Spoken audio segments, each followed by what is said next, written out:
ஓம். அகர முதல எழுத்தெல்லாம் ஆதிபகவன் முதற்றே உலகு. கற்றதனால் ஆய பயனென்கொல் வாலறிவன் நற்றாள் தொழார் எனின். மலர்மிசை ஏகினான் மானடி சேர்ந்தார் நிலமிசை நீடுவாழ்வார். வேண்டுதல் வேண்டாமை இலானடி சேர்ந்தார்க்கு யாண்டும் இடும்பை இல. இருள் சேர் இருவினையும் சேரா இறைவன் பொருள் சேர் புகழ் புரிந்தார் மாட்டு. பொறிவாயில் ஐந்தவித்தான் பொய்தீர் ஒழுக்க நெறி நின்றார் நீடுவாழ்வார். தனக்குவமை இல்லாதான் தாழ் சேர்ந்தார் கல்லால் மனக்கவலை மாற்றலரிது. அறவாழி அந்தணன் தாழ் சேர்ந்தார் கல்லால் பிறவாழி நீந்தலரிது. கோளில் பொறியில் குணமிலவே எண்குணத்தான் தாளை வணங்காத்தலை. பிறவிப் பெருங்கடல் நீந்துவர் நீந்தார் இறைவனடி சேராதார். உலக முதல்வனை வாலறிவனை மலர்மிசை ஏகியவன் தன்னை. வேண்டுதல் வேண்டாமை இல்லாத இறைவனை பொறிவாயில் ஐந்தவித்தான் தன்னை. தனக்குவமை இல்லாத அறவாழி அந்தணனை எண்குண இறைவனை போற்றி. அமைதியான ஆனந்த ஆன்மவித்தை அருளும் ஓம்கார குருநாதர் மலர்பாதம் தலைமேற்கொள்வாம். ஓம். அனைவருக்கும் வணக்கம். திருக்குறள் இல்லறவியல் புகழ் என்ற அதிகாரம்.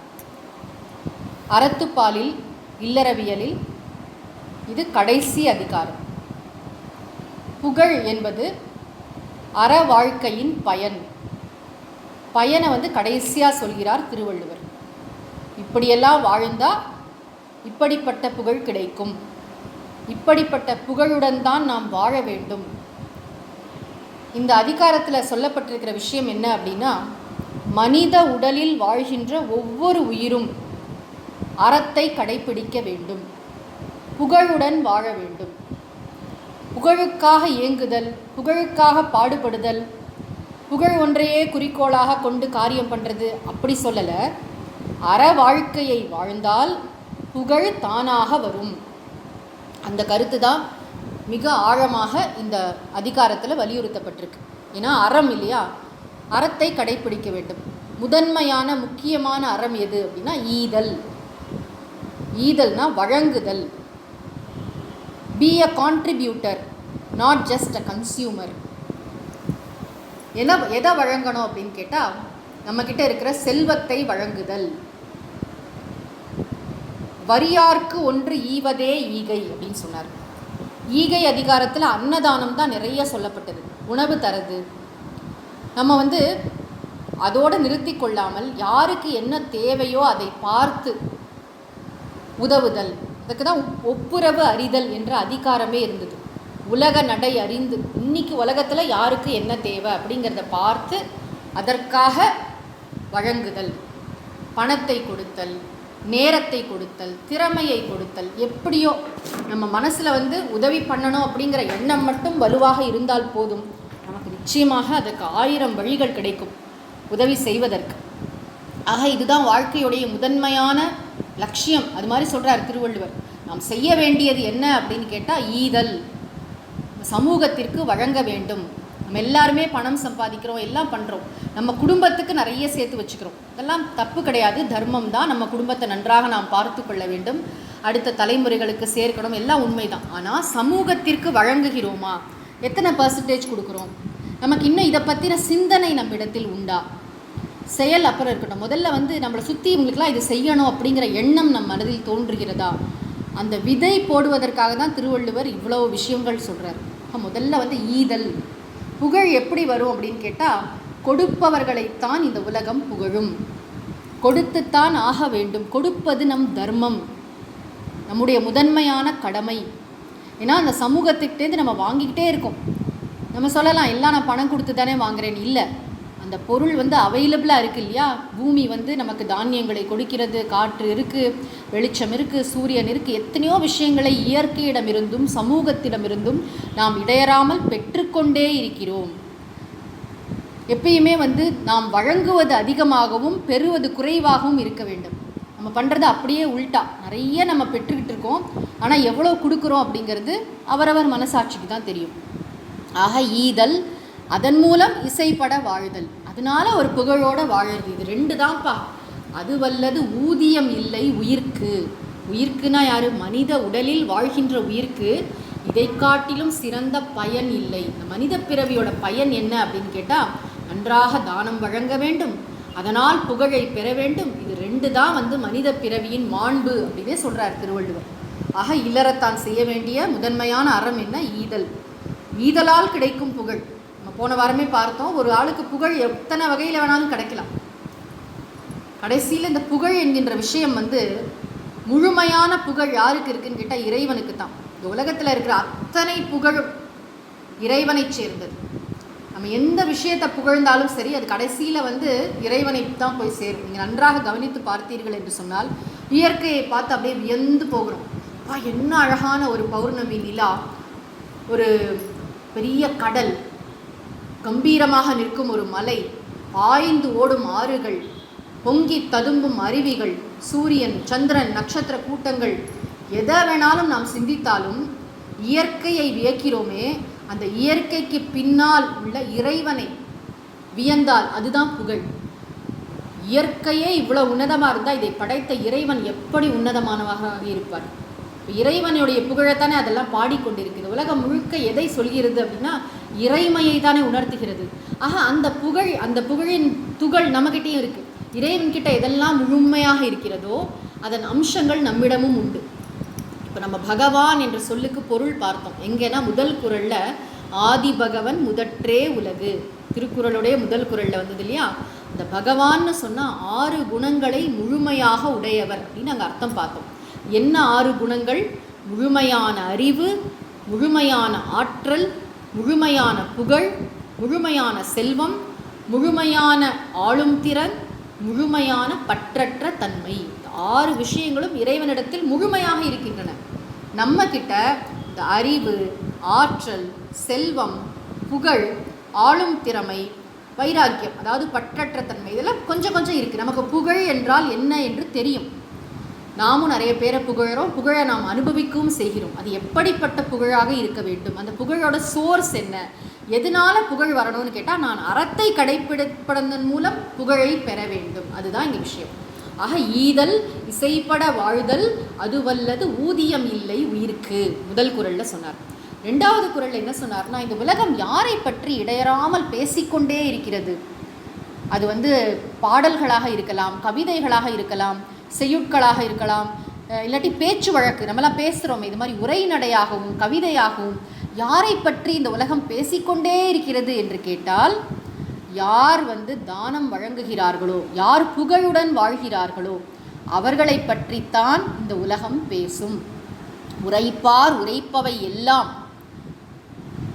என்னென்ன இந்த உலகத்தில் வந்து ஸ்கிரிப்சர்ஸ்ன்னு சொல்கிறோமே, நூல்கள் என்னென்ன எழுதப்பட்டிருக்கோ அது எல்லாம் வந்து எங்கே நிற்கிது, எதை பற்றி பேசுதுன்னு கேட்டால், இறப்பார்க்கு ஒன்று. இறப்பார்க்குன்னா தன்னிடம் வந்து யாச்சிப்பவருக்கு, ஒன்றுனா அவர் தேவைப்படுகின்ற ஒன்றை, ஈவார் மேல், அவர் மேலே நிற்கும் புகழ். புகழ் வந்து நிற்குதான். புகழ் வந்து அப்படியே வந்துட்டு போயிடுறதில்லை. நம்மலாம் வந்து ஒரு பாடல், புதுசாக ஒரு திரைப்பாடல் வருதுன்னு வச்சுக்கோமே, நம்ம வந்து ஹிட் சாங் அப்படின்னு சொல்கிறோம். ஹிட் ஆகிடுச்சு, இந்த பாட்டு ரொம்ப ஹிட் ஆகிடுச்சு, இத்தனை லட்சம் பேர் கேட்டுட்டாங்கன்னு சொல்கிறோம். ஆனால் அடுத்த வாரமே இன்னொரு பாட்டு வந்து இந்த பாட்டை ஒன்றுமே இல்லாமல் ஆக்கிடும். சில பாடல்கள் தான் என்னென்னைக்கும் அமரத்துவம் வாய்ந்ததாக மனசில் அப்படியே நிற்கும். அது மாதிரி இறக்கும் மனிதர்கள் இரவா புகழ்னு சொல்லுவாங்க. காலமாக 1000 வருஷம் 2000 வருஷம் எத்தனை கோடி வருஷங்கள் ஆனாலும் சிலருடைய புகழ் இந்த பூமியில் நிற்கும். அந்த சிலர் யார் அப்படின்னு கேட்டால், ஈவார், சமூகத்திற்கு கொடுத்தவர்கள், ஏதோ ஒரு வகையில் மிகப்பெரிய பங்களிப்பை செய்தவர்கள், அவர்களுடைய புகழ் மேலே தான் நிற்குமா. எது? அதை நிற்கும் புகழ், அதை பற்றி தான் உரைப்பார் உரைப்பவை எல்லாம். உலகத்தில் என்னென்ன சாஸ்திரங்கள் இருக்கோ, என்னென்ன நூல்கள் இருக்கோ, மக்கள் என்னென்ன பேசிக்கொள்கிறார்களோ, யாரை பற்றி பேசுவாங்க அப்படின்னா, போன்ற அருமையான மனிதர்களை பற்றி தான் பேசுவாங்க. ராஜராஜ சோழனை பற்றி பேசுவார்கள், மனுநீதி சோழனை பற்றி பேசுவார்கள். மனுநீதி சோழன் யார்? பெரிய சக்கரவர்த்தியா அப்படின்லாம் தெரியாது, ஒரு சிறிய மன்னர். ஆனால் தன்னுடைய தன்னுடைய சொந்த மகனையே தேர்காலில் இட்டு கொள்ள துணிந்தவர். ஒரு பசுமாட்டிற்காக அதற்கு தர்மம் கிடைக்கணும், நியாயம் கிடைக்கணுங்கிறதுக்காக அப்படிப்பட்ட ஒரு காரியத்தை செய்ய துணிந்தவர். அதனால் நமக்கு தர்மம் நியாயம்னாலே உடனே மனுநீதி சோழன் ஞாபகம் வருவார். அதாவது நீதி மிக முக்கியம், சொந்த பந்தத்தை விட முக்கியம் தேசம். நம்முடைய என்ன சொல்கிறது, நம்ம சொந்தத்தை காட்டிலும் முக்கியம் மக்கள் என்று இருந்த அரசர்கள், அவர்களுடைய புகழ். அதே மாதிரி இறை அருளாளர்கள், அவதார புருஷர்கள், மகாத்மாக்கள், சான்றோர்கள், பெரியோர்கள் எல்லாரை பற்றியும் தானே இடைவிடாமல் நம்ம பேசிகிட்டே இருக்கோம். ஆக அதுதான் முக்கியம். இந்த இடத்துல அது போன்ற அந்த புகழ் தான் நிற்கிறது அப்படின்னு சொல்கிறார். 3வது குறளில் சொல்கிறாரு, இந்த புகழ் என்கின்ற விஷயம் இருக்கு இல்லையா, அது அழியவே அழியாதான். எல்லாம் அழிஞ்சு போகும். இந்த உலகத்தில் அத்தனையும் அழியும். நமக்கு தெரியும் இந்த உலகத்தோடைய நேச்சர், இயல்பு என்ன அப்படின்னா நிலையாமை. உலகம் அழிகிறது என்பது ஒரு பக்கம் இருக்கட்டும், உடல் நிலையாமை அது முதல்ல புரிஞ்சுக்கணும். அந்த உடம்பு நிலையற்றது இல்லையா. நம்ம எல்லாருக்கும் தெரியும், நம்ம என்னென்னமோ சொந்த வீடு அப்படிங்கிறோம், சொந்த காருங்கிறோம், எல்லாம் சொந்தங்கிறோம். இந்த உடல் நமக்கு சொந்தமானு கேட்டால் சொல்ல முடியாது. இந்த உயிராகிய பறவை இந்த உடலாகிய கூட்டில் தற்காலிகமாக வசித்து வருகிறது. இதற்கு இன்னும் சொந்த வீடு கிடைக்கவில்லை போலும். எப்படி? இந்த உயிராகிய பறவை உடலாகிய கூட்டில் தற்காலிகமாக வசித்து வருகிறது, இதற்கு இன்னும் சொந்த வீடு கிடைக்கவில்லை போலும். திருவள்ளுவர் சொல்றார், புக்கில் அமைந்தின்று கொல்லோ உடம்பினுள் துச்சில் இருந்த உயிர்க்கு. நிலையாமைங்கிற அதிகாரத்தில் சொல்கிறார், உடல் நிலையாமை. இந்த உடலுக்கு பல விஷயங்கள் இருக்குது, மாறிக்கிட்டே இருக்கு இல்லையா. அந்த உடல் அழிஞ்சு தான் போகும். ஆனால் அழியாமல் நிற்கிறது எது? இந்த உடல் அழிஞ்சு போகும். நம்ம இது அரண் வலியுறுத்தல் அதிகாரத்திலே பார்த்தோம். உடல் இறந்த பிறகு என்ன செய்வாங்கன்னா, அதை கொண்டு போய் வச்சு அது மேலே அந்த வரட்டியெல்லாம் வச்சு விறகெல்லாம் வச்சு பூசி எல்லாம் பண்ணி எரித்து விட்டு உறவினர்கள் அழுது கொண்டே வீட்டிற்கு திரும்பி விடுவார்கள். அந்த உயிருடன் செல்வது எது அப்படின்னு கேட்டால் அவர் செய்த புண்ணியம் அப்படின்னு சொல்கிறோம். நம்ம அங்கே பொன்றுங்கால் பொன்றா துணை அப்படின்னு சொன்னார். அரண் வலியுறுத்தல் அதிகாரத்தில் ரொம்ப ஆர்வமாக படிச்சுட்டு இருக்கவங்க போய் அந்த குறளை பார்க்கலாம். அரண் வலியுறுத்தல் என்ற 4வது அதிகாரத்தில் அன்றறிவாம் எண்ணாது அறஞ்செய்க மற்றது பொன்றுங்கால் பொன்றா துணை. பின்னாடி பார்த்துக்கலாம், அப்புறம் பண்ணுறேன் அப்படின்னு நினச்சி ஒத்தி போடாதப்பா. உயிர் உடலை விட்டு கிளம்பும் போது உயிருடன் அழியாத துணையாக இருக்கக்கூடியது அறம்னு அங்கே சொன்னார். இங்கே என்ன சொல்கிறார் அப்படின்னா, 3வது குறளில், ஒன்றா உலகத்து உயர்ந்த புகழ் அல்லால் ஒன்றாது நிற்பது ஒன்று இல். ஒன்றா அப்படின்னு சொன்னால் அதற்கு ஈக்குவலாக எதுவும் கிடையாது. அது மாதிரி இன்னொன்று சொல்ல முடியாது. உவமையற்றது, ஒப்பு உயர்வு அற்றது, அதான் ஒன்றா. உயர்ந்த புகழ் அல்லால், மேலான அந்த புகழை காட்டிலும் உலகத்துனா இந்த உலகத்தில் பொன்றாதுன்னா அழியாமல் நிற்பது ஒன்று இல். இந்த உலகத்தில் அந்த ஈடு இல்லாத அந்த மேன்மையான புகழை காட்டிலும் நிலைத்து நிற்கக்கூடிய ஒன்று இல்லை. ஆக ஒரு விஷயம் கிளியராக சொல்லிட்டே வராரு, உடல் அழியும், புகழ் உடம்பு அழியாது. இந்த ஸ்தூல உடல்னு சொல்லுவேன், பரு உடல், நம்முடைய உடல் அழியும், ஆனால் புகழாகிய உடம்பு அழியாது. என்றென்றும் இந்த உலகத்தில் நம்முடைய பெயர் பேசப்பட்டு கொண்டிருக்கும். அப்படி வாழணும். வாழ்ந்தால் ஒரு இம்பேக்ட்ஃபுல் லிவிங், அந்த மாதிரி ஒரு வாழ்க்கை வாழணும். நம்முடைய அதுக்காக தனியாக நம்ம புகழ் சம்பாதிக்கிறதுக்காக ஒன்று செய்யணும்னு அவசியம் இல்லை. நம்முடைய கடமையே நம்ம ரொம்ப அழகாக, ரொம்ப ஆத்மார்த்தமாக, ஒரு அர்ப்பணிப்பு உணர்வோடு செய்தோம்னு சொன்னால் அதுவே புகழை தேடித்தரும். இப்போ ஒரு டீச்சர்னால் அந்த டீச்சர் மாதிரி கிடையாது. அந்த டீச்சருக்காக அந்த பள்ளிக்கூடத்தில் போய் படிக்கிறேன், அந்த சாருக்காக அந்த சப்ஜெக்ட் படிக்கிறேன், இப்படி சொல்கிறவங்களாம் உண்டு. ஒரு மருத்துவர், ஒரு கட்டிடக்கலை வல்லுனர், ஒரு சமையல் செய்பவர், ஒரு துப்புரவு தொழிலாளர், அந்தந்த இடத்துல பார்த்திங்கன்னா அவங்க ஸ்டாம்ப் அப்படி பதிப்பாங்க. அவங்கள மாதிரி யாரும் பண்ண முடியாதுங்க. அந்த நர்ஸ், சில இதெல்லாம் பார்த்திங்கன்னா ஒரு டிமாண்டை க்ரியேட் பண்ணுவாங்க. அவர்கள் ஒரு ஸ்டாண்டர்டை செட் பண்ணுவாங்க. அவர்களை மாதிரி செய்யணும் அப்படின்னு ஒரு முன்மாதிரியாக ஒரு எல்லா இன்ஸ்டிடியூஷன்லையும் இது போன்ற ஒரு மாணிக்கம் மாதிரி, வைரம் மாதிரி சில பேர் அப்படியே ஜொலிப்பாங்க. அந்த புகழ் எப்படி வந்தது? அவங்க வேலை செஞ்சதுனாலே வரும். நம்மளுடைய கடமையை அப்படி ஒரு உற்சாகத்தோட, ஒரு இறை வழிபாட்டு உணர்வோடு பண்ணினோன்னு சொன்னால் அதனுடைய புகழ் தானாக வந்தே தீரும். புகழுக்காக நம்ம உழைக்கணும்னு அவசியம் இல்லை. நம்முடைய கடமையை அப்படி நம்ம செய்யணும். அந்த புகழ் அழியாமல் நிற்கும் அப்படின்னு சொல்கிறார் 3வது குறளில். இதுவரை சென்ற வாரம் பார்த்துருந்தோம். 4வது குறள், நிலவரை நீழ்புகழ் ஆற்றின் புலவரை போற்றாது புத்தேள் உலகு. புத்தேள் உலகு அப்படின்னு சொன்னால் தேவர் உலகம். தேவர் உலகம் யாரை போற்றும், யாரை போற்றாது? தேவர் உலகத்துக்கு யாரெல்லாம் போவாங்களாம்? ஒரு நல்ல தவம் செய்தவங்க அவங்க போவாங்க. அதுக்கப்புறம் இந்த மாதிரி உலகத்தில் தான தர்மங்கள் செய்து புகழ் அடைந்தவர்கள். 2 விதமான கேட்டகரி இந்த இடத்துல உரையாசிரியர்கள் இதை அழகாக பிரித்து சொல்கிறாங்க.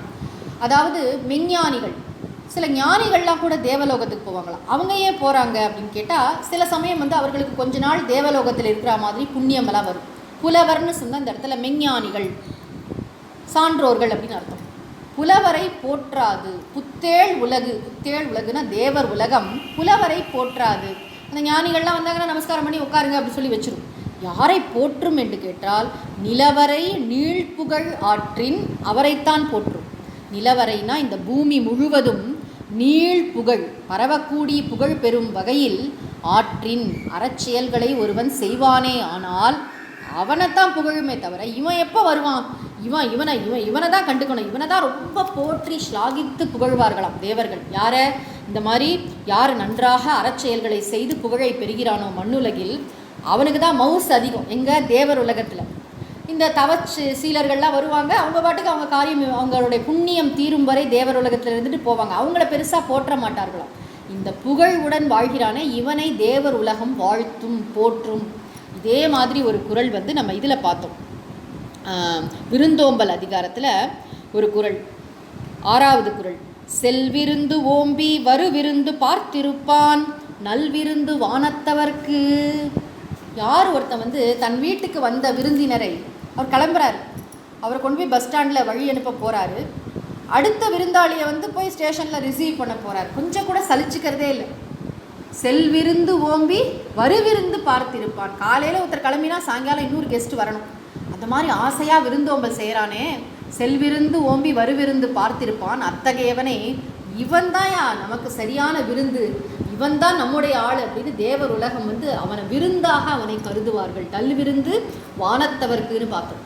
இங்கே என்ன சொல்கிறாங்க அப்படின்னா, தேவர் உலகம் யாரை போற்றும், யாரை கொண்டாடும், யாரை ரொம்ப பாராட்டும் என்று கேட்டால், நிலவரை நீழ்புகழ் ஆற்றுபவரை. யார் இந்த பூமியில் புகழ் அடைகின்ற மாதிரி அறச்செயல்களை செய்கிறார்களோ அவர்களைத்தான் தேவர் உலகம் போற்றும். புலவரை போற்றாது. புலவரைன்னு சொன்னால் தவசீலர்களை, யார் புண்ணியத்தினால் தேவலோகத்தை அடைந்திருக்கிறார்களோ அவர்களை போற்றாது. தவம் செய்கிறதுனாலையும் புண்ணியம் வரும் இல்லையா, அப்படி வந்திருப்பாங்க. ஆனால் அறச்செயல்களை செய்ததனால புண்ணியமும் புகழும் பெற்ற ஒருவனைத்தான் தேவர் உலகம் போற்றும். இது ஒரு பொருள். இன்னொரு பொருள் மாற்றி எப்படி சொல்கிறாங்க அப்படின்னா, நிலவரை நீழ்புகழ் ஆற்றின். இந்த பூமி முழுவதும் யார் நீண்ட புகழை பெறக்கூடிய வண்ணம் அப்படி ஒரு அருமையான செயல்களை, புகழடையும் வண்ணம் காரியங்களை செய்கிறார்களோ அவர்களை அவர்கள் அந்த ஆளை தான் போற்றுமே தவிர, இந்த பூ உலகமே கூட, இந்த உலகமே அவரைத்தான் போற்றுமே தவிர புத்தேள் உலகு புலவரை போற்றாது. புத்தேள் உலகுனா தேவர் உலகம், புலவர்னா இந்த இடத்துல தேவர்கள்னே அர்த்தம். விண்ணுலக தேவர்களை மண்ணுலக மக்கள் போற்ற மாட்டார்கள். இந்த பூமியிலேயே வாழற தேவன் யார் தெரியுமா? யார் அறச்செயல்களை செய்து நீண்ட புகழை பெறுகிறானோ அவன்தான் பூமியிலே வாழ்கின்ற தேவன். ஞாபகம் வச்சுக்கணும். ஏன் நான் இதை சொல்கிறேன் அப்படின்னா, இல்வாழ்க்கை அதிகாரத்துடைய கடைசி குறளை போய் பாருங்கள். வையத்துள் வாழ்வாங்கு வாழ்பவன் வானுரையும் தெய்வத்துள் வைக்கப்படும் சொன்னாராங்க. யார் ஒருத்தன் பூமியில் அப்படி அறச்செயல்களை செய்கிறானோ, இல்வாழ்க்கை நெறிகளை கடைபிடிக்கிறானோ அவன் பின்னாடி தேவலோகத்துக்கு போவான்னு சொல்ல, இந்த பூமியிலேயே ஒரு தேவனாக கருதி அவன் போற்றப்படுவான். அவ்வளோ புகழோட வாழ்வான். நம்ம பார்க்கலாம். இதுக்காக நம்ம ஒரு செலிப்ரிட்டியாக இருக்கணும், ஒரு பெரிய ஒரு சினிமா நடிகராக இருக்கணும், ஒரு அரசியல் தலைவராக இருக்கணும் அவசியம் இல்லை. இன்றைக்கி கூட கிராமங்களுக்கு போனீங்கன்னா யாரோ ஒரு பெரியவர் பேரை சொல்லிகிட்டு இருப்பாங்க. அந்த ஐயா தான் இந்த ஊருக்கு ரோடு போட்டார், அந்த ஐயா தான் ஸ்கூல் கொண்டு வந்தார், அந்த ஐயா தான் ஆம்புலன்ஸ் வாங்கி கொடுத்தாரு. அப்படி யாரோ ஒருவருடைய பெயரை ஒவ்வொரு கிராமம் தோறும் பார்த்தீங்கன்னா அந்த ஊரில் யாரோ ஒரு பெரியவர் ஒரு பெரிய பணக்காரராக தான் இருக்கணும்னு அவசியம் இல்லை. ஆனால் யாரோ ஒருத்தர் அதுக்காக மெனக்கேட்டிருப்பாங்க, யாரோ ஒருத்தர் அதுக்காக நடந்திருப்பாங்க. இப்போ நமக்கு ஒரு காரியம் ஆகணும், அதுக்காக கவர்மெண்ட் ஆஃபீஸ்க்கு போகிறது வேற, ஒரு சமூக பொறுப்புணர்வோடு நம்ம கிராமத்துக்கு தண்ணி வரணும், கிராமத்துக்கு இது நடக்கணும்னு நினச்சி போகிறாங்க இல்லையா, அந்த மாதிரி மனிதர்களின் புகழ். அவர்கள் தான் அந்த ஊரை பொறுத்த வரைக்கும் அவர்கள் தான் தேவர்கள். அவங்க இரவா புகழ் என்னன்னைக்கும் அவங்கள மக்கள் நினச்சிட்டு இருப்பாங்க. ஆக இந்த குறளில் என்ன சொன்னார் அப்படின்னா, முக்கியமான பொருள் என்ன அப்படின்னா, தேவர் உலகம் மண்ணுலகத்தில் நீண்ட புகழுடன் வாழ்கின்றவனைத்தான் போற்றி கொண்டாடும். புலவரை போற்றாது. போற்றாதுன்னா ரொம்ப அதுக்காக மதிக்காதுன்னு அர்த்தம் இல்லை, அவர்களையும் போற்றும். இவனைத்தான் ரொம்ப கொண்டாடும், இவனை தான் ரொம்ப மெச்சும். இந்த இடத்துல புகழுக்கு தான் முக்கியத்துவம். அடுத்து 5வது குறள். நத்தம் போல் கேடும் உளதாகும் சாக்காடும் வித்தகர்க்கு அல்லால் அரிது. கேடும் நத்தம் போல் அப்படின்னு ஒரு வார்த்தை இருக்கு இல்லையா, அந்த போலுக்கு அர்த்தம் கிடையாது இந்த குறள் படி. போல் என்பது ஒரு அசைச்சொல், அது வந்து ஓசைக்காக அந்த இதை கம்ப்ளீட் பண்ணுறதுக்காக வைக்கப்பட்டிருக்கு. கேடும் நத்தம். கேடுனா என்ன நமக்கு தெரியும், கேடுனா வறுமைன்னு ஒரு அர்த்தம். உடல் வந்து தேய்கிறது இல்லையா, கேடு உடல் வந்து க்ஷீணிச்சிட்டு கொண்டே போகிறது. நம்ம எல்லாருக்குமே தெரியும், உடம்பு வந்து 20ல் இருந்த மாதிரி 30ல் இருக்காது, 30ல் இருந்த மாதிரி 40ல் இருக்காது, அது மாதிரி 50ல் இருக்காது, 60ல் இருக்காது, போயிட்டே இருக்கும். நம்முடைய உடலுக்கு 6 விதமான மாற்றங்கள் நிகழ்கின்றன அப்படின்னு சாஸ்திரங்கள் சொல்கிறது. முதல்ல என்னென்னா, அம்மா வயிற்றில் இருக்கிறது, அது ஒரு நிலை, தாயின் வயிற்றில் இருத்தல். அடுத்தது பிறத்தல், 3வது வளர்தல், 4வது மாற்றம் அடைதல், 5வது தேய்தல், 6வது மாய்தல், அழிந்து போதல். இது எல்லாருமே நம்ம எல்லாரும் வாழ்க்கையில் எந்த வயசில் இருந்தாலும் நம்ம இதை எக்ஸ்பீரியன்ஸ் பண்ணியிருக்கோம். சின்ன வயசில் உடம்பு வந்து வளரும், அதுக்கப்புறம் பார்த்திங்கன்னா ஒரு மாற்றங்கள்லாம் நடக்கும். 30-40களில் மாற்றம் நடக்கும். அதுக்கப்புறம் பார்த்திங்கன்னா 50 வயசுக்கு மேலே தேய ஆரம்பிக்கும். நம்முடைய எலும்புகள் தேயும், கண்கள் மங்கும், என்னதான் டை பண்ணாலும் முடியெல்லாம் நரைச்சி போகும், பற்களில் பிரச்சனை வரும், எல்லாம் உடம்பு முழுக்க ஒரு பாட்டாக பிரச்சனை கொடுக்க ஆரம்பிக்கும். தேய்மானம் என்பது நமக்கு தெரியும், வயதான காலத்தில் தேய்மானம் என்பது வரும். ஆக இத்தனை விதமான அவஸ்தைகள் இருக்குது உடம்புக்கு. உடல் இப்போ ஒரு நல்ல புகழோடு ஒருத்தர் வாழறாருன்னு வச்சுப்போம். அவர் வந்து சின்ன வயசுலேயே நிறைய நல்ல காரியம் பண்ணார், அவருக்கு நிறைய பணம் கிடச்சிது, அந்த பணத்தை கொண்டு அவர் மிகச்சிறந்த நல்ல காரியம் பண்ணார். இல்லை அவர்கிட்ட இருக்கிற திறமையை சிறப்பாக அவர் சமூகத்திற்கு வழங்கினார். பல பேரின் தாகத்தை தீர்த்தார், பல பேரின் கண்ணீரை துடைத்தார், பல பேரின் வலியை போக்கினார், ஏதோ ஒன்று சொல்கிறோம், பசியை தீர்த்தார். அது மாதிரி ஒரு பெரிய கான்ட்ரிபியூட்டராக ஒருத்தர் இருக்கார். அந்த மனிதருக்கு வயதாகிட்டே வரும் இல்லையா, வயதாக என்ன ஆகும் அப்படின்னா அவருடைய உடல் வந்து தேய்ந்து கொண்டே போகும். அதுதான் இங்கே கேடு. அந்த கேடும் நத்தம். நத்தம்னு சொன்னால் வளர்ச்சி தான். எதோடைய வளர்ச்சினா புகழ் உடம்பின் வளர்ச்சி. நத்தம்னு சொன்னால் வளர்ச்சின்னு அர்த்தம். உடல் தேய்ந்து கொண்டே போகிறது, புகழ் உடம்பு வளர்ந்து கொண்டே போகிறது. வயசாக இன்னும் புகழ் கூடுதான், இன்னும் நிறைய பேர் தெரிஞ்சுக்கிட்டு அவரை பாராட்டுறாங்களாம், இன்னும் நிறைய நல்ல காரியம் பண்ணுறாராம். அந்த மாதிரி வளர்ச்சி. நான் நத்தம்ங்கிற சொல்ல நல்லா கவனிக்கணும். நத்தம் என்றால் நந்துதல் என்று பொருள். நந்துதல் என்பதிலிருந்து தான் நத்தம் என்பது வந்தது. நந்துதல்னு சொன்னால் அந்த சொல்லுக்கு வந்து 2 அர்த்தம் இருக்குது. வளர்ச்சின்னு ஒரு அர்த்தம் இருக்குது, கேடுன்னு ஒரு அர்த்தம் இருக்குது. நத்தம் என்ற சொல்லுக்கு வளர்ச்சி என்றும் பொருள் உண்டு, கேடு என்றும் பொருள் உண்டு. அது எப்படிங்க ஒரே சொல்லுக்கு எதிர்மறையான 2 அர்த்தங்கள் இருக்க முடியுமா அப்படின்னா இருக்கும். பொதுவாக ஒரு சொல்லுக்கு வந்து பலவிதமான அர்த்தங்கள் இருக்கும், 100 அர்த்தம் கூட இருக்கும். சில சொற்களுக்கு வந்து சினானிம்ஸ் நிறையா இருக்கலாம். ஆனால் மாறுபட்ட 2 பொருள் இருக்கலாமானா இருக்கும், நிறையா அது மாதிரி வரது உண்டு. இப்போ ஹிந்தியில் வந்து கல் அப்படின்னு சொல்கிறாங்கல்ல, கல்னா என்ன, நேற்றுக்கும் கல் தான் சொல்லுவாங்க, நாளை என்பதற்கும் கல் தான் சொல்லுவாங்க. இந்த கான்டெக்ஸ்ட் வச்சு தான் நம்ம புரிஞ்சுப்போம். அதே மாதிரி வடமொழியில் கூட சவ்ய அப்படிங்கிற வார்த்தைக்கு இடதுன்னு அர்த்தம், சில இடத்துல வலதுன்னு அர்த்தம். ஒரே இடது வலது 2யுமே குறிக்கிற சொல்லாக சவ்யம் என்பது இருக்கும். இது மாதிரி ஒரு சில இடத்துல வரும், அதை நம்ம கவனிக்கணும். இது வந்து நம்முடைய மொழிகளின் அழகு. ஒரே சொல்லுக்கு வந்து கான்டெக்ஸ்ட்டை வச்சு அர்த்தம் பார்க்குறது. இங்கே என்ன சொல்கிறாருன்னா, கேடும் நத்தம் அப்படின்னா என்ன அர்த்தம், உடல் தேய்ந்து கொண்டிருந்தாலும் உடல் தளர்ந்து கொண்டிருந்தாலும் அந்த கேடும் கூட நத்தம் எதை குறிக்கிறது, வளர்ச்சி. எந்த வளர்ச்சி, புகழ் உடம்பின் வளர்ச்சியை குறிக்கும். அப்புறம் சாக்காடும், சரி இவர் இறந்தே போயிட்டார், இறப்பும் உளதாகும். இவருடைய உடல் இறந்தாலும் புகழ் உடம்பு என்றும் நிலைத்திருக்கும். என்ன மேஜிக் பாருங்கள், உடல் தேஞ்சிக்கிட்டே வருது, புகழ் வளர்ந்து கொண்டே செல்கிறது. அதே மாதிரி உடல் அழிகிறது, புகழ் உடம்பு என்றும் இருக்கிறது. இதுதான் வந்து கேடும் நத்தம் சாக்காடும் உளதாகும். இது யாருக்கு பாசிபிள், யாரிடத்தில் இது நடக்கும் அப்படின்னு பார்த்தா, வித்தகர்க்கு அல்லால் அரிது. நெகட்டிவாக போட்டார். வித்தகர், யார் வித்தகரோ அவருக்கு தான் இது நடக்கும், மற்றவங்களுக்கு இது பண்ண முடியாது. ஏன்னா மனக்கவலை மாற்றல் அரிது அப்படின்னு நிறைய இடத்துல நெகட்டிவாக சொல்லுவார் திருவள்ளுவர். வித்தகர்க்கு அல்லால் அரிதுன்னா இந்த மாதிரி விஷயங்களை செய்வது வித்தகரால் தான் முடியும், மற்றவர்களால் செய்ய முடியாது. யார் வித்தகர் அப்படின்னா, வித்தகர் ஒரு சாமர்த்தியசாலி, திறமைசாலி, சதுரப்பாடு உடையவர் அப்படின்னு உரை எழுதுறாங்க. என்ன சதுரப்பாடு அப்படின்னா, அவர் வந்து நிலையில்லாத செல்வத்தை நிலையான புகழாக எப்படி மாற்றுவது என்ற சாமர்த்தியத்தை உடையவராக இருக்கிறார். என்ன அழகு பாருங்க. செல்வம் நிலையற்றது, அது நமக்கு தெரியணும். எவ்வளோ செல்வம் வச்சுருந்தாலும் போகும்போது நம்மளால் ஒரு பைசா கூட கொண்டு போக முடியாது, ஒரு குண்டூசி கூட கொண்டு போக முடியாது. காதற்ற ஊசியும் வாராது கான் கடை வழிக்கே.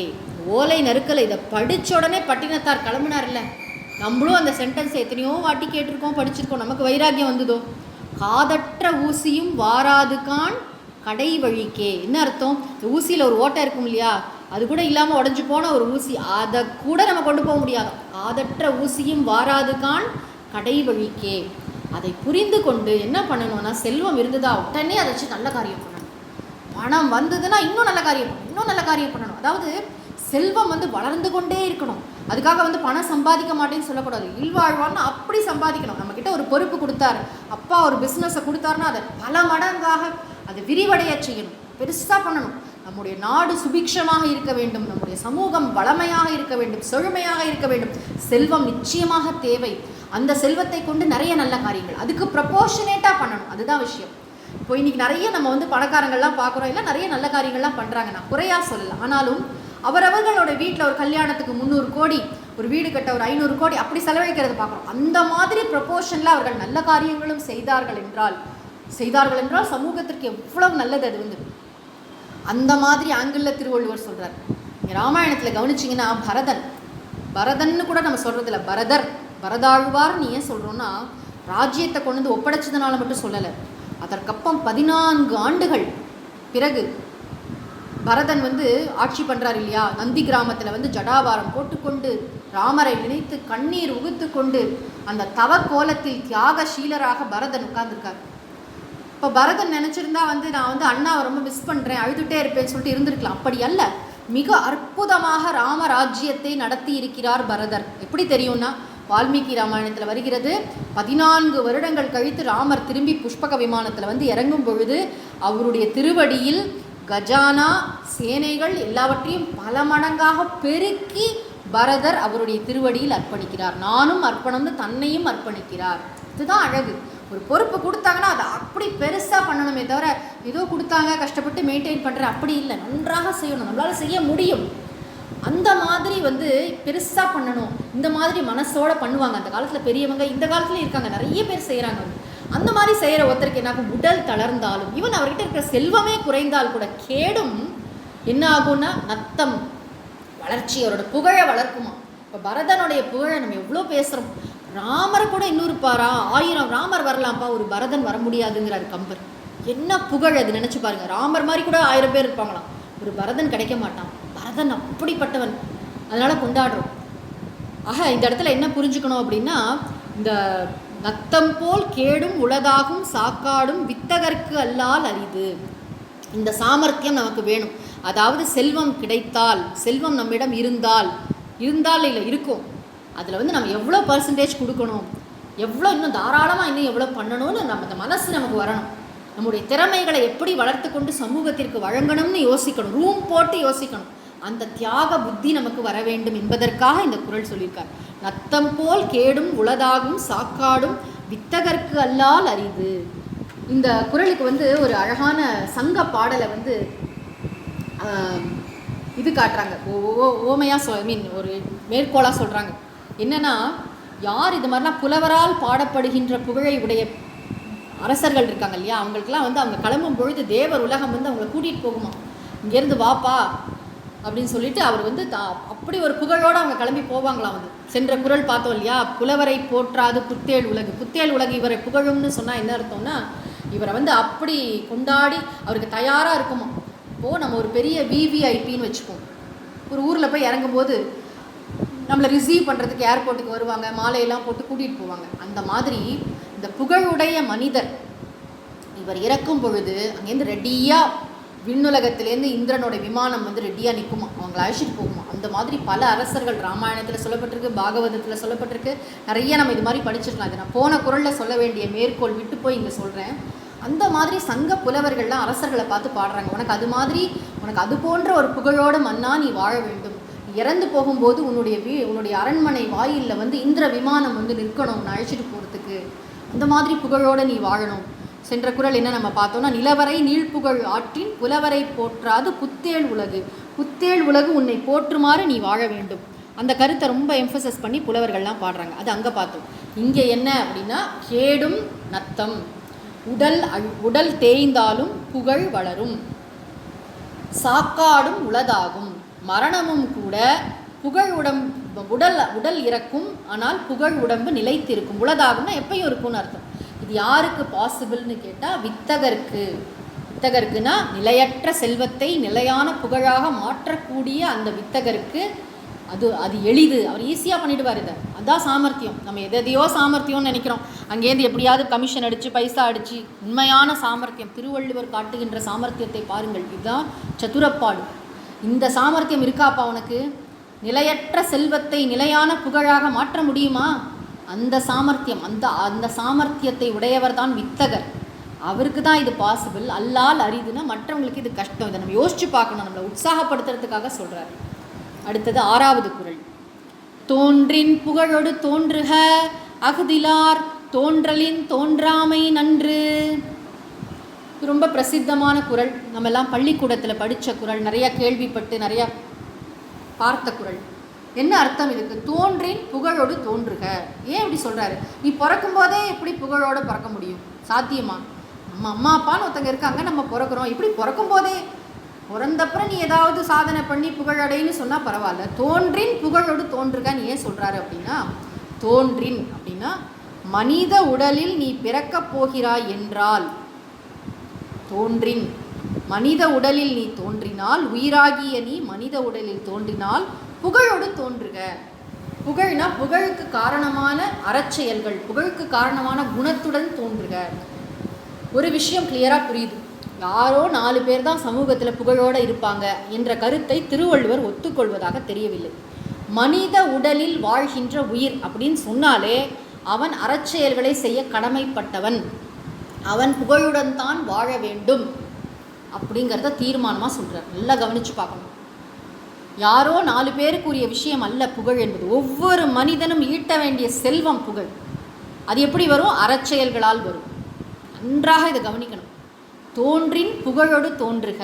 நீ மனித உடலில் பிறக்கப் போகிறாய் என்றால் புகழ், அதற்கு காரணமான குணங்கள், அறச்செயல்கள், அதோடு தான்ப்பா நீ பிறக்கணும். புரிஞ்சுக்கோப்பா, இதுதான்ப்பா உன்னுடைய வாழ்க்கையோட லட்சியம்.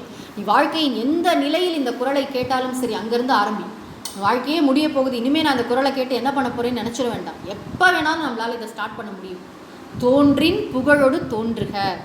மனித உடலில் ஒரு உயிராக நீ வாழப்போகிறாய் என்றால் புகழுடன் வாழ்வாயாக. அகுதிலார், அகுதிலார்னா அது உங்ககிட்ட இல்லை, அந்த புகழோ அதற்கு காரணமான அறச்செயல்களோ பண்போ உன்னிடம் இல்லை என்றால், தோன்றலின் மனித உடலில் தோன்றுவதை காட்டிலும் தோன்றாமை, இந்த உடலில் தோன்ற வேண்டாம், நீ மிருக உடலில் தோன்று நன்று. இங்கே வந்து மிருகங்களெல்லாம் குறைத்து பேசலை திருவள்ளுவர். இந்த ஒரு சிந்தனையை நாம் நன்றாக புரிந்து கொள்ள வேண்டும். அதாவது இந்த படைப்பின் மிக முக்கியமான ரொம்ப ரொம்ப உயர்ந்தவன் வந்து மனிதன், மிருகங்கள் கீழானவை அப்படிங்கிற சிந்தனை வந்து வேதங்களில் கிடையாது.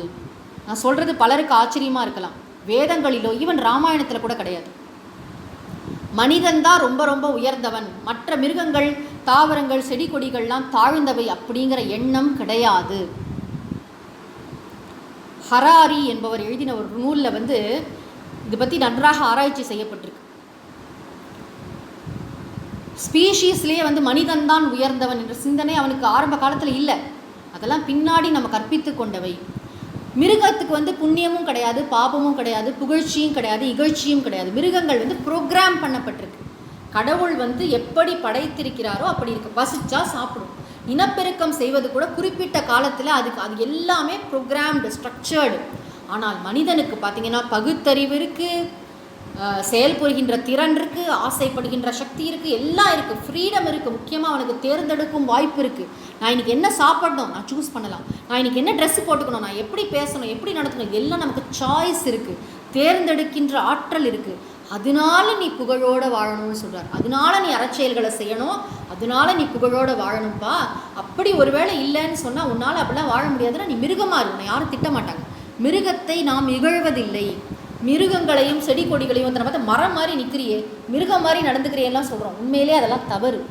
மிருகங்கள் வந்து அது பாட்டுக்கு அதோட உலகத்தில் இருக்குது, யாரையும் தொந்தரவு பண்ணுறதில்ல. நம்ம தான் தேவையில்லாமல் அதனுடைய உலகத்தில் போய் தொந்தரவு பண்ணி நிறையா உபதிரவம் கொடுத்து கொண்டிருக்கிறோம் இல்லையா? அப்போது மிருகங்களோ மற்ற தாவரங்களோ எல்லாம் அழகாக இயற்கையில் கடவுள் எப்படி படைச்சிருக்காரோ அப்படி இருக்குது. நீ வந்து உனக்கு புகழோடு வாழ முடியாதுன்னு சொன்னால் நீ போய் மிருகமாக இருக்கு, உன்னை யாரும் புகழ மாட்டாங்க.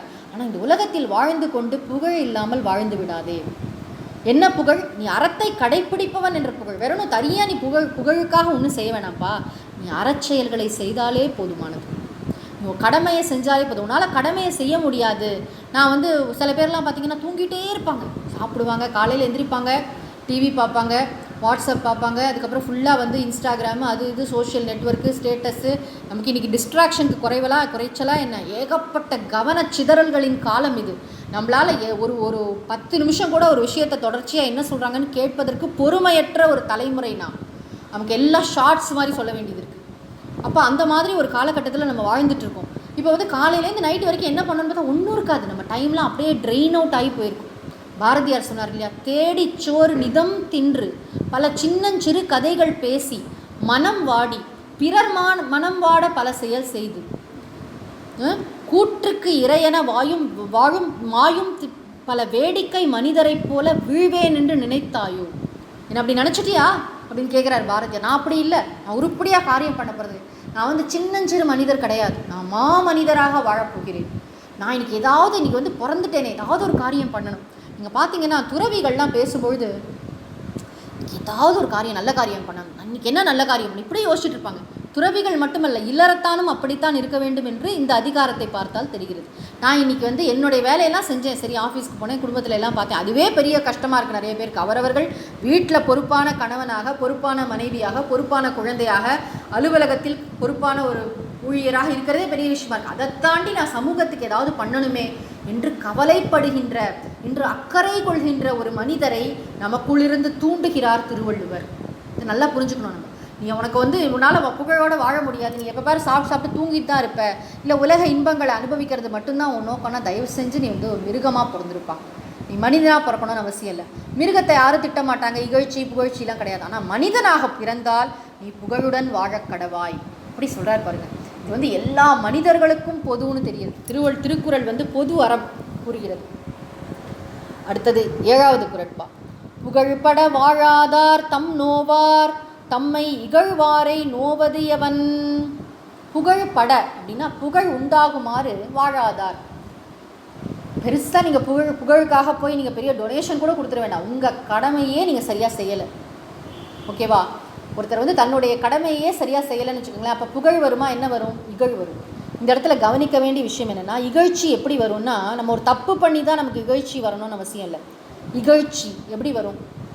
பொதுவாக அவங்க திருடிட்டாங்க, பொய் சொல்லிட்டாங்க, ஏதோ தப்பு பண்ணிட்டாங்க, அதனால அவங்களுக்கு இகழ்ச்சி வந்ததுங்கிறத பற்றி இங்கே பேச்சு இல்லை. நம்ம கடமையை செய்யாததுனாலேயே நமக்கு இகழ்ச்சி வரும். நல்லா கவனிக்கணும். நம்முடைய கடமையை, இப்போ என்னுடைய தர்மம் என்ன, இந்த வீட்டில் என்னோடய வேலை என்ன, சமூகத்தில் என்னோடய வேலை என்ன, நான் என்ன பண்ணணும் அப்படிங்கிறது தெரியாமையே பல பேர் சுற்றிட்டு இருக்காங்க பார்த்தீங்களா? அவங்கள பற்றி பேசுகிறாரு திருவள்ளுவருக்கு. புகழ்பட புகழ் உண்டாகுமாறு. என்ன புகழ்? இவன் அறத்தை கடைப்பிடிக்கிறான், ஒழுங்காக இருக்கான்ப்பா, காலையில் தம்பி எந்திரிச்சான், குளித்தான், ஸ்கூலுக்கு போனான், படித்தான், ஹோம்ஒர்க் செஞ்சான். அந்த எழுந்துக்கவே மாட்டேங்கிறாங்க, 9 மணி வரைக்கும் தூங்குறாங்க, பாதி நாள் ஸ்கூலுக்கே போக மாட்டேங்கிறான் அப்படி சொல்லி வருத்தப்படுற அம்மா அப்பாக்கள்லாம் இருக்காங்கல்ல. புகழ்பட வாழாதார். கடமையை கரெக்டாக செய்யலையேங்கிறத பற்றியே எவ்வளோ நேரம். இன்றைக்கி பெரிய சிக்கல் என்னென்னா, அம்மா அப்பாவுக்கு வந்து எல்லாம் வாங்கி தராங்க, பாவம் வந்து கேட்டதுக்கு மேலே தான் ட்ரெஸ் ஆகட்டும், பொருட்களாகட்டும், எல்லாமே சக்திக்கு மீறி பண்ணினாலும் குழந்தைகள் வந்து பொறுப்புணர்வோடு நடந்துக்கல, ரொம்ப அலட்சியமாக இருக்காங்க, ரொம்ப விளையாட்டுத்தனமாக இருக்காங்க. விளையாட்டுத்தனத்தை விட ரொம்ப வந்து அலட்சிய போக்கோடு இருக்காங்கிறது அவங்களுக்கு வலிக்குது மனசில்.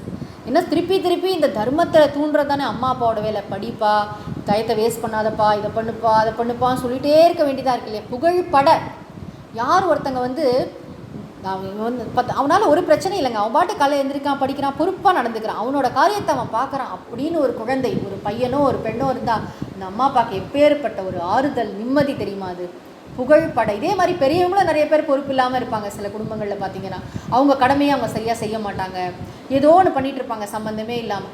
அப்போ புகழ்பட வாழாதார். நமக்கு தெரியும், நம்ம எல்லாருமே இந்த மாதிரி கேரக்டர்லாம் வாழ்க்கையில் சந்திச்சிருப்போம். அதாவது தன்னுடைய கடமையை சரியாக செய்யாமல் ஓபி அடிக்கின்ற ஆஃபீஸில் இருக்கும் இது மாதிரி 4 கேரக்டர் எல்லாம் இருக்கும். புகழ்பட வாழாதார் தம் நோவார். தம் நோவார்னா தன்னை தானே நொந்துக்கணும், அவன் தன்னை தானே திருத்தி கொள்ளணும், தன்னை சரி பண்ணிக்கணுமா. அதை விட்டுட்டு தம்மை இகழ்வாரை நோவது எவன், அவனை யாரோ வந்து இவன் என்னப்பா அவன் கடமையெல்லாம் சரியாக செய்யலையே அப்படின்னு கூப்பிட்டு கேட்டால் அவங்க யார் அவங்கள திட்டுறாங்களோ அவங்கள வந்து இவன் என்ன செய்வான், அவனை திருப்பி திட்டுவான். நோவதுனால அவனை போய் நொந்துப்பான், வெறுப்பான். நீ என்ன சொல்ல வர்றது, எனக்கெல்லாம் தெரியும், நீ ஒன்றும் என்ன சொல்ல தேவையில்லை, நீ பெரிய இவனா அப்படின்னு ஏன் இவன் கேள்வி கேட்குறான். எவன்னா ஏன் அப்படின்னு அர்த்தம். ஏன்பா இவன் யார்கிட்ட கோச்சிக்கணும், தன்னை தானே இவன் நொந்துக்கணும். புகழ்பட வாழாதார் தம் நோவார். தன்னை நொந்துக்கிறத விட்டுவிட்டு தம்மை இகழ்வாரை நோவது எவன், இவனை வந்து திட்டுறவன் எதுக்கு இவன் திருப்பி திட்டுறான் அப்படின்னு கேட்குறாரு திருவள்ளுவர். ஆக ஒரு விஷயம் தெரிகிறது, நம்முடைய தர்மத்தை நம்முடைய அறத்தை நமக்கு தெரியணும். நான் இப்போ வாழ்க்கையில எந்த நிலையில் இருக்கேன், இப்போ நான் ஒரு மாணவனா, நான் படிக்கணும், நிறைய மார்க் வாங்கணும், இந்த எக்ஸாம்லாம் கிளியர் பண்ணணும், இவ்வளோ பர்சன்டேஜ் வேணும், அதுக்கு எனக்கு என்ன விதமான டிஸ்ட்ராக்ஷன்ஸ் இருக்கோ அதிலிருந்து நான் விடுபடணும். ஒரு அழகான விஷயம் சொன்னார் ஒருத்தர். அதாவது ஒரு படிக்கிற ஒரு பொண்ணு காலேஜ் படிக்கிறாங்க, அவங்கக்கிட்ட ஒரு பையன் வந்து 143 அப்படின்னு எழுதி கொடுக்குறான். நான் உன்னை காதலிக்கிறேன், அந்த 3 வார்த்தை. அந்த பெண் வந்து உடனே பதில் சொல்லணுமா அப்படின்னு கேட்குறாங்க. ஆமாம், 144 அப்படின்னு எழுதி கொடுக்குறாங்க.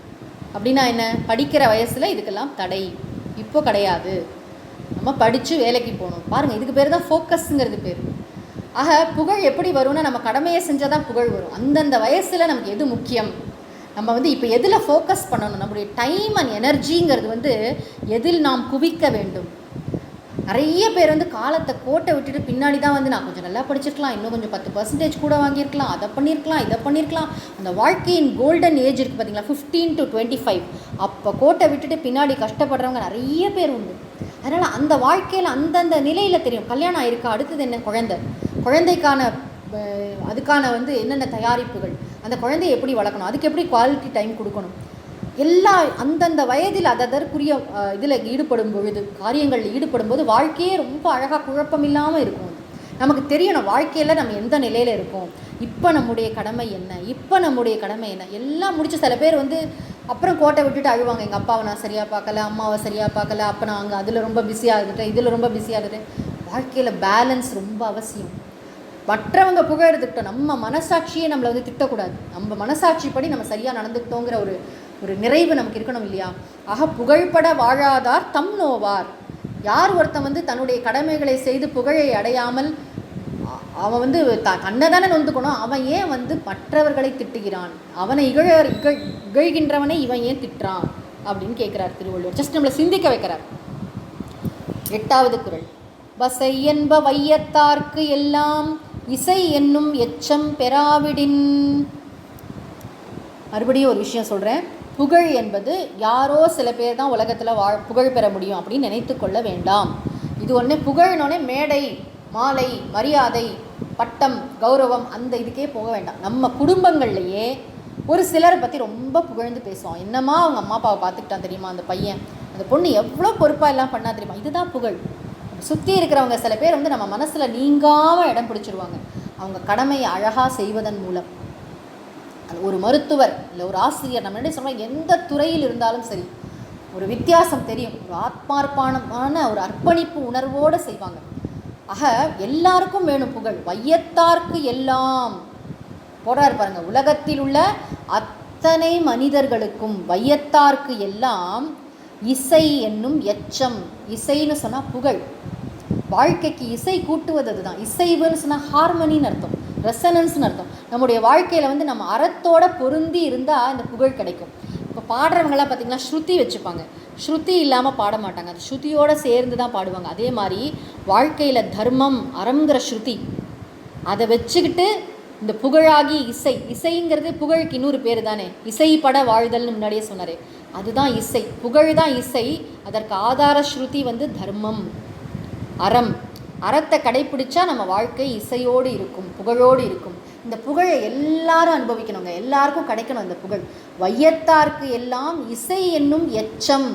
எச்சம்னு சொன்னால் எஞ்சி இருப்பது, பயன் அர்த்தம். நாம் இறந்த பிறகும் எது எஞ்சி இருக்குமோ அதற்கு எச்சம் என்று பெயர். தக்கார் தகவிலர் என்பது அவரவர் எச்சத்தால் காணப்படும். என்ன அர்த்தம்?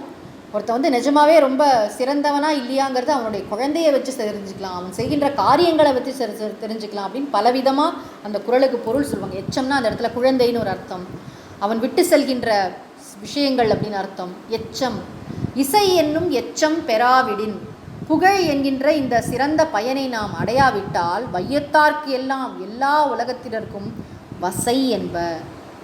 நீ வந்து புகழை பெறலைன்னு சொன்னால், அதாவது தர்மத்தை கடைப்பிடிக்கலை புகழை பெறலைன்னு சொன்னால் அதுதான் வசை. வசைனா வாழ்க்கையின் மதிப்பை இழந்ததாகும் என்பனா என்று அறிஞர் கூறுவர். வசைன்னு சொன்னால் என்ன தெரியுமா? அறத்தை கடைப்பிடித்து புகழை அடையாத அந்த வாழ்க்கையின் மதிப்பை இகழ்ந்ததாகும். வாழ்க்கையே வேஸ்ட் பாயும், பிறக்காமே இருந்திருக்கலாம். வசை வருமோ பாண்டி நாட்டினிலேன்னு ஒரு பாட்டு வரும்ல திருவிளையாடல் படத்தில். வசைனா மற்றவங்க திட்டுறது, மற்றவங்க திட்டுற மாதிரி வாழணுமா? சொல்லாதீங்க, அவன் பிறந்ததுக்கு பிறக்காமே இருந்துக்கலாம். ஒரே தலைவலி, அந்த பையனால் அவங்க அம்மா அப்பா விட்ட கண்ணீர் கொஞ்சம் நஞ்சம் இல்லை, அந்த பொண்ணுனால அவ்வளோ கஷ்டம், இப்படிலாம் கேட்குறோம்ல நம்ம. ஏன் அப்படின்னா சிம்பிள், பொறுப்புணர்ந்து நடந்துக்கல, கடமையை சரியாக செய்யலை, சுயநலமாக இருந்துட்டாங்க, தன் சுகம்னு இருந்துட்டாங்க, மற்றவங்களுக்கு என்னால் என்ன கஷ்டம்னு யோசிக்கலை, அவ்வளோதானேங்க. அதுதான் அந்த மாதிரி யோசிக்காமல் மற்றவங்களுக்கு கஷ்டம் கொடுக்குற எந்த குழந்தையோ பெரியவங்களோ யாராக இருக்கட்டும் வசை என்ப. ஆக இந்த உலகத்தில் வையத்தார்க்கு எல்லாம் இசை என்னும் எச்சம் பெறாவிடின் வசை என்ப.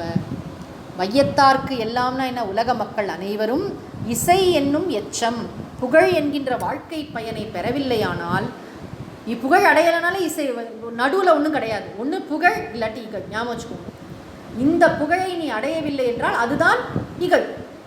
இசை இல்லைன்னா வசை, அவ்வளோதான். இசையோட மட்டும்தான் நீ வாழணுமே தவிர இசையிலிருந்து நீ பிறழ்ந்தா என்று சொன்னால், ஸ்ருதியிலிருந்து விலகினால் அது பாட்டு அல்ல. அது வந்து காது கொடுத்து கேட்க முடியாது. ஐயோ ஸ்ருதியே இல்லாமல் பாடுறாங்க அப்படின்னு காதை பொத்திப்பாங்க. அது மாதிரி வாழ்க்கையில் தர்மத்திலிருந்து நாம் நழுவி விட்டோம் என்று சொன்னால் புகழ் இருக்காது, இசை இருக்காது. இசை இல்லை என்றால் வசை இருக்கும். மற்றவர்கள் நம்மை இகழ்வார்கள், நம்முடைய வாழ்க்கையே வீணாகி போகும், நமக்கும் துக்கமாக இருக்கும், மற்றவர்களுக்கும் நாம் பெரிய தலைவலியாக ஆகிவிடுவோம். ஆக எல்லாருமே வாழ்க்கையில் இது பாருங்கள், மறைமுகமாக புகழ்னு சொன்னால் கூட தர்மத்தை எப்படி சொல்லித்தரார் திருவள்ளுவர். அறம் எவ்வளோ முக்கியம், அறத்தை கடைப்பிடிப்பதால் வரும் புகழ் வேணும்ப்பா. அந்த ஒருவேளை நீ அறத்தை கடைப்பிடிக்க தவறிவிட்டாய் என்று சொன்னால் உனக்கு இசை அல்ல வசைதான் கிடைக்கும், கிடைக்கும் அப்படின்னு அர்த்தம். வாழ்க்கை வந்து வீணாக போகும். 9வது குறள். வசையிலா வன்பயன் குன்றும் இசையிலா யாக்கை பொறுத்த நிலம். இசையிலா யாக்கை பொறுத்த நிலம். ஒருத்தன் வந்து சமூகத்திற்கு எதுவுமே செய்யலை, உலகத்துக்கு உருப்படியாக ஒரு காரியம் அவனால் வந்து ஒன்றும் ஆகலை அப்படின்னு சொன்னால், அவனை சுமக்கின்ற ஒரு நிலம் இருக்கு இல்லையா, அந்த நிலம் ஃபஸ்ட்டு முதல்ல எப்படிப்பட்டது தெரியுமா? நிலம் வந்து குற்றமற்ற நிலமா. வசையிலா நிலம் வந்து நல்ல நிலங்க, செழுமையான பூமி.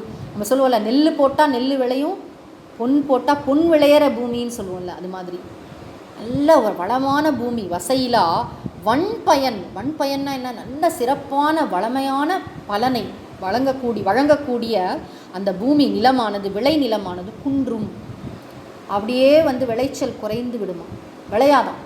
ஏன் அப்படின்னா இசையிலா யாக்கை பொறுத்த நிலம்.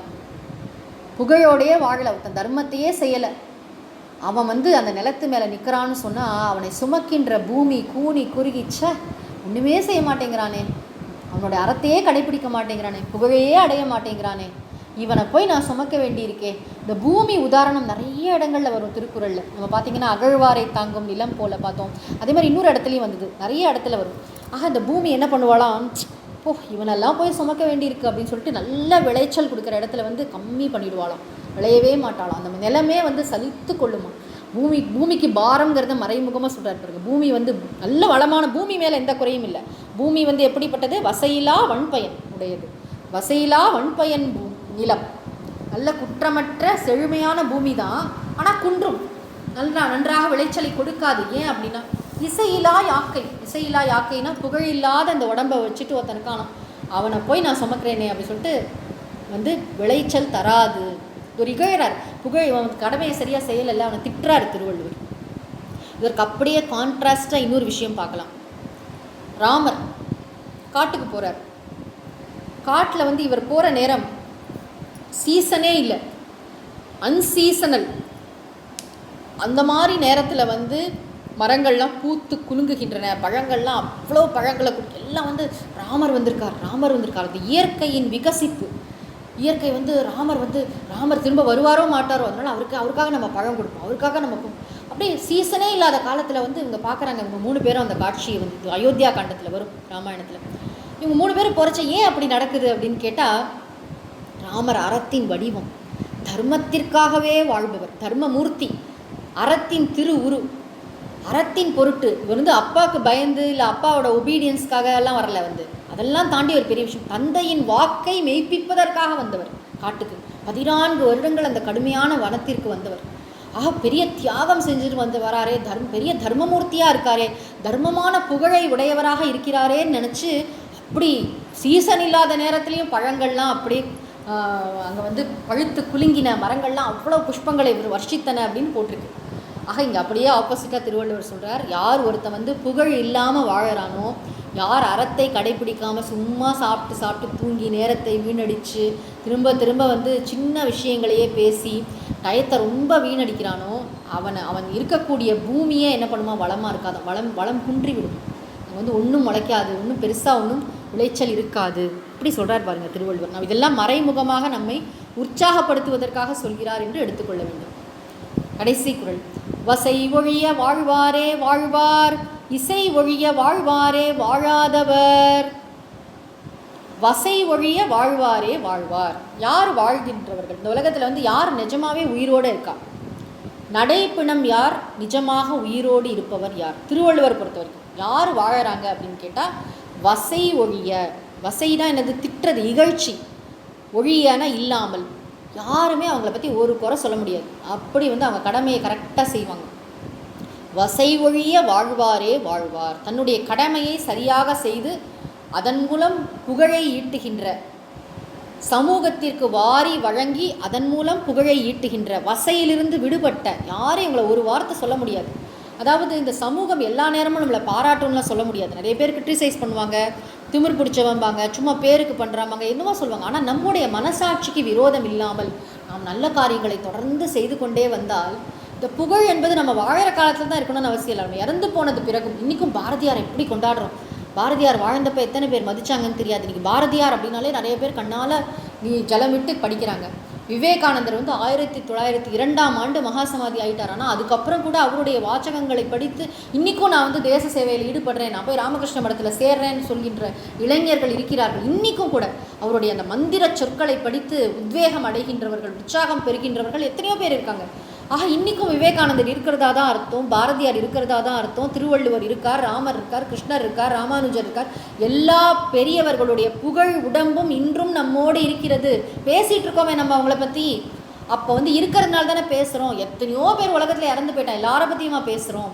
யாரை பற்றி பேசுகிறோமோ அவர்கள் நிஜமாகவே இன்றும் வாழ்ந்து கொண்டிருக்கிறார்கள் என்று தானே அர்த்தம். அவர்கள் உடல் இறந்திருக்கலாம். ஆக இந்த உலகத்தில் உண்மையிலே யார் வாழறாங்கன்னா புகழோடு இருக்கிறவங்க தான் வாழறாங்களாம். திருவள்ளுவர் சொல்கிறார் பாருங்க, வசை ஒழிய வாழ்வாரே வாழ்வார். உயிருடன் இருப்பது வேறு, உயிரோட்டத்துடன் இருப்பது வேறு. வாழ்க்கையில் ஒரு லைவ்லினஸ் இருக்குது. ஒரு இடத்துக்கு போனாலே என்ன பண்ணணும், அடித்து தூக்கி காரியம் பண்ணணும், நல்ல நல்ல காரியங்கள் செய்யணும், ஏதோ நல்ல காரியம் பண்ணணும், அந்த எண்ணம், அந்த உத்வேகத்தை அப்படி கொண்டு வர. இசை ஒழிய வாழ்வாரே, புகழே இல்லாமல் வாழறான். இசை ஒழிய, இசைனா புகழ் இல்லாமல் வாழறவன் வாழாதவர், அவனால் ஒரு பிரயோஜனம் இல்லைப்பா. அவன் வந்து செத்த பிணத்திற்கு நிகர். அவன் நிறைய பணம் சம்பாதிச்சு தானே அனுபவித்து தானே எல்லாத்தையும் என்ஜாய் பண்ணி நோய்வாய்ப்பட்டு இறந்து போவான். அவன் வாழறதுனால உலகத்துக்கு எந்த பிரயோஜனமும் கிடையாது. யார் ஒருத்தன் சமூகத்திற்கு வழங்குகிறானோ, அதனால் புகழை பெறுகிறானோ, அவன்தான் உண்மையிலேயே வாழ்பவன். எவன் சமூகத்திற்கு வழங்கவில்லையோ, அதனால் புகழையும் அடையவில்லையோ, அவன் உண்மையில் செத்த பிணத்திற்கு நிகராவான் என்று சொல்லி திருவள்ளுவர் இந்த இல்லறவியலை நிறைவு செய்கிறார். ஆக ஒரு இல்வாழ்க்கை வாழ்பவனுக்கு வந்து ரொம்ப முக்கியமான அறம் என்னது அப்படின்னு கேட்டால், புகழை பெறுதல். தான் கடைசி அதிகாரமாக வச்சுருக்காரு. இனிமேல் நம்ம படிக்க போகிறதெல்லாம் துறவரவியல்.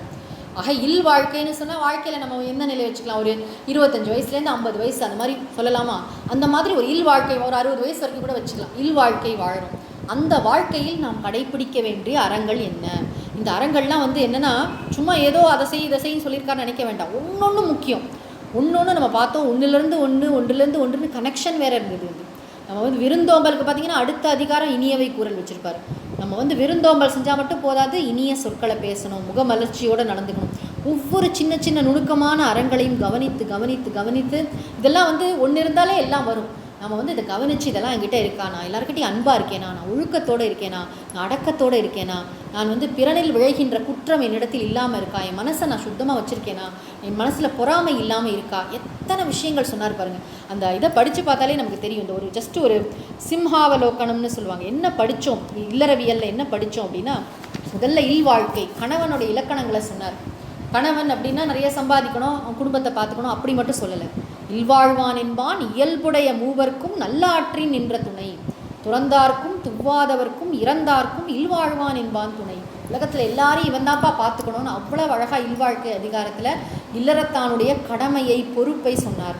மனைவி கிட்ட எப்படி நடந்துக்கணும்னு சொன்னார். அன்பும் அறனும் உடைத்தாயின் இல்வாழ்க்கை பண்பும் பயனும் அது சொன்னார். மனைவியின் இலக்கணங்களை சொன்னார். இதில் வாழ்க்கை துணை நலம், அப்புறம் குழந்தைகளை எப்படி வளர்க்கணும், குழந்தைகள் எப்படி நடந்துக்கணும் எல்லாம் சொன்னார். மக்கட்பேறு, அப்புறம் குடும்பம்னாலே முதல்ல என்ன இருக்கணும், அன்பு, அன்புடைமை பார்த்தோம். அன்புடைமையின் வெளிப்பாடு என்ன, விருந்தோம்பல். நல்லா எல்லாருக்கும் சாப்பாடு போடணும், அதிதி சத்காரம் பண்ணணும். அதை எப்படி பண்ணணும், இனியவை கூறலோடு பண்ணணும். அதுக்கப்புறம் செய் நன்றி அறிதல் சொன்னார். நன்றி உணர்வு ரொம்ப முக்கியம் வாழ்க்கையில். நன்றியோடு இருக்கேன்னு சொல்லிட்டு கண்டவன் பின்னாடி போய் நம்ம வந்து தாழ்ந்து போயிடக்கூடாது, கும்பகர்ணன் மாதிரி மாட்டிக்கக்கூடாது.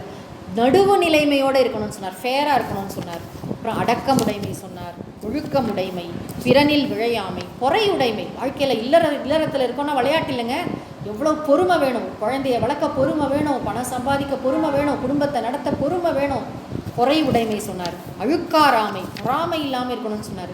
வெக்காமை, பிறருடைய பொருளுக்கு ஆசைப்படாதேன்னு சொன்னார். புறம் கூறாமை, யாரையும் பற்றி புரணி பேசாதேன்னு சொன்னார். பயனில சொல்லாமை, தேவையற்ற விஷயங்களை பேசாதேன்னு சொன்னார். தீவினை அச்சம், தப்பு செய்யறதுக்கு, பாவம் பழி செய்யறதுக்கு பயப்படுன்னு ஒரு பயமுறுத்தினார். அப்புறம் ஒப்புரவு அறிதல், உலகத்தில் வாழும்பொழுது எப்படிலாம் வந்து எல்லாருக்கும் உதவணும்னு தெரிந்து கொள் அப்படின்னு சொன்னார். ஈகை, ஒப்புரவு அறிதல் ஈகை ரெண்டு ஒன்று தான், ஆனாலும் வேறு வேறு கோணத்தில் ரொம்ப அழகாக எப்படியெல்லாம் நம்ம ஒரு வழங்குபவனாக இருக்க வேண்டும். முக்கியமான அறத்தை கொண்டு வந்து கடைசியில் அப்படி ஒரு சிகரம் மாதிரி வச்சுட்டு கடைசியாக இப்போ நம்ம பார்த்தது புகழ் 24வது அதிகாரம். இதோடு நம்ம வந்து இல்லறவியலை நிறைவு செய்கிறோம். ஆக நம்ம நிறைய வந்து குழந்தைங்கள்லாம் நம்ம வீட்டில் இருப்பாங்க, கல்யாண வயசில் இருப்பாங்க, இல்லை கல்யாணம் பண்ணிக்க போகிறவங்களா இருப்பாங்க, கல்யாணம் ஆனவங்களாக இருப்பாங்க. அவங்ககிட்டலாம் இந்த விஷயங்களை, திருக்குறள் நிறைய கிடைக்கிது நமக்கு இப்போ இன்டர்நெட்லலாம். எல்லாத்தையும் கொடுத்து குடும்ப வாழ்க்கைனா இதுதான், இந்த அறங்கள்லாம் நம்ம கடைப்பிடிக்கணும். ஆஃபீஸ்க்கு போகிறது வர்றது, சும்மா இதையோ வாங்கி சாப்பிட்றது, குழந்தைய கொண்டு போய் ஸ்கூலில் விடுறது வர்றது, இதே வேலைகளை செஞ்சிட்ருக்கிறதுக்கு நடுவில் இந்த அறங்கள் இருக்கா? இந்த அறம் இருந்தால் நம் வாழ்க்கையில், நம் வீட்டில், நம் குடும்பத்தில் அமைதி இருக்கும், ஆனந்தம் தாண்டவமாடும். எல்லாம் ஃபர்னிச்சர் இருக்குது, அவ்வளோ பணம் இருக்குது, பேங்க் பேலன்ஸ் எல்லாம் இருக்குது, ஆனாலும் மனசில் நிம்மதி இல்லை, உறவுகள் ரொம்ப சிக்கலாயிட்டுருக்கு, ரொம்ப மனக்கசப்பு ஜாஸ்தியாக இருக்குதுன்னு சொன்னால் இந்த அறம் இல்லாததுனால தான் இருக்கும்.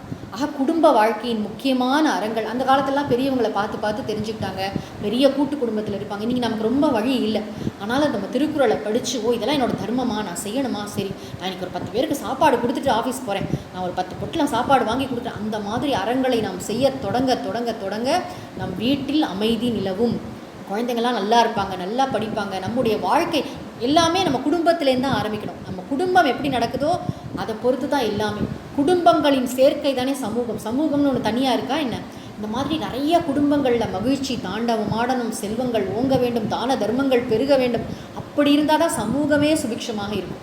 நம்ம வந்து நம்ம குடும்பத்தை புறக்கணிச்சிட்டு சமூக சேவை செய்ய சொல்லி எந்த பெரியவங்களும் சொல்லலை. குடும்பத்தை நன்றாக கவனிக்க வேண்டும், சமூகத்திற்கும் வாரி வழங்க வேண்டும், பயப்படாமல் கொடுக்கணும், தைரியமாக கொடுக்கணும். சொல்லிட்டாரு பாருங்க, செல்வம் நிலையில்லாதது, நிலையில்லாத செல்வத்தை நிலையான புகழாக மாற்றுங்கள் அப்படின்னு சொல்லிட்டார். இது அழகான டிப்பு. ஒரு நாளைக்கும் நம்ம வந்து கொடுத்தவங்க வீண் போகவே மாட்டாங்க. பார்க்கறதுக்கு என்னமோ வந்து வறுமையில் இருக்கிற மாதிரி இருக்குமே தவிர அவர்கள் அடைகின்ற மன அமைதி, அதுக்கெல்லாம் அளவுகோலே கிடையாது. அவர்கள் கிடைக்கின்ற புண்ணியங்கள், இறைவனிடமிருந்து அவர்களுக்கு கிடைக்கின்ற பலவிதமான உதவிகள், பல விஷயங்கள் வந்து அதிருஷ்டம். அதிருஷ்டம்னா கண்ணுக்கு தெரியாததாக இருக்குது. அதாவது நாம் செய்கின்ற செயல் கண்ணுக்கு தெரியுது, இன்பத்தை அனுபவிக்கிறோம் அது கண்ணுக்கு தெரியுது. இது ரெண்டுக்கும் இடையில இருக்கிற கனெக்ஷனுக்கு தான் புண்ணியம்னு பேர். அந்த புண்ணியம் என்பது கண்ணுக்கு தெரியாது. அந்த புண்ணியம் எப்பொழுது பலனளிக்கும் என்பதும் இறைவனுக்கு மட்டும்தான் தெரியும். அதனால தான் பல பேருக்கு புண்ணிய பாவத்திலேயே நம்பிக்கை வர மாட்டேங்குது. எனக்கு நல்லது பண்ணால் உடனே எனக்கு நல்லது கிடைக்கணும்னு நினைக்கிறோம். இல்லை, எப்பயோ செஞ்ச நல்லதுக்கு இப்போ பலன் கிடைக்குது, எப்பயோ செஞ்ச கெடுதலுக்கு இப்போ பலன் கிடைக்குது. இறைவனுடைய திட்டம் அது. எது எப்படியோ இருக்கட்டும், ஆனால் நான் நன்றாக வழங்குவேன், சமூகத்தில் பிறந்துட்டேன், புகழோடு தான் வாழ்வேன் என்று நாம் கங்கணம் கட்டி கொள்ள வேண்டும். புகழுக்காக நான் ஆசைப்படலை, ஆனால் நான் தர்மமாக வாழ்ந்தேன்னா தர்மமான புகழை நான் அனுபவிப்பேன். அது என்னுடைய மனதை பக்குவப்படுத்தும், மேலும் மேலும் தர்மங்களை செய்ய என்னை தூண்டும், இறைவனை நோக்கி அது என்னை அழைத்து செல்லும். நானும் அமைதியாக ஆனந்தமாக வாழ்ந்து எல்லோருக்கும் அமைதியான ஆனந்தத்தை வழங்குவேன் அப்படின்னு சொல்லி நம்ம சந்தோஷமாக வாழ முடியும். தொடர்ந்து நம்ம அடுத்த வாரம் சிந்திக்கலாம். அறிவிலே தெளிவு, நெஞ்சிலே உறுதி, அகத்திலே அன்பினோர் வெள்ளம், பொறிகளின் மீது தனி அரசாணை, பொழுதெல்லாம் நினது பேரருளின் நெறியிலே நாட்டம், கர்மயோகத்தில் நிலைத்திடல் என்றிவை அருளாய், குறிகுணம் ஏதும் இல்லதாய் அனைத்தாய் குலவிடு தனிப்பரம் பொருளே, எண்ணிய முடிதல் வேண்டும், நல்லவே எண்ணல் வேண்டும், திண்ணிய நெஞ்சம் வேண்டும், தெளிந்த நல் அறிவு வேண்டும், பண்ணிய பாவமெல்லாம் பரிதிமுன் பனியே போல, நன்னிய நின்முன் இங்கு நசித்திடல் வேண்டுமன்னாய், ஓதற்கு எளிதாய் உணர்தற்கு அரிதாகி, வேதப் பொருளாய் மிக விளங்கி, தீதற்றோர் உள்ளுதொறும் உள்ளம் உருக்குமே, வள்ளுவர் வாய்மொழி மாண்பு, மூர்த்தி எல்லாம் வாழி, எங்கள் மோன குருவாழி, அருள் வார்த்தை என்றும் வாழி, அன்பர் வாழி பராபரமே. ஓம் சாந்தி ஷாந்தி ஷாந்தி. ஹரிஹி ஓம்.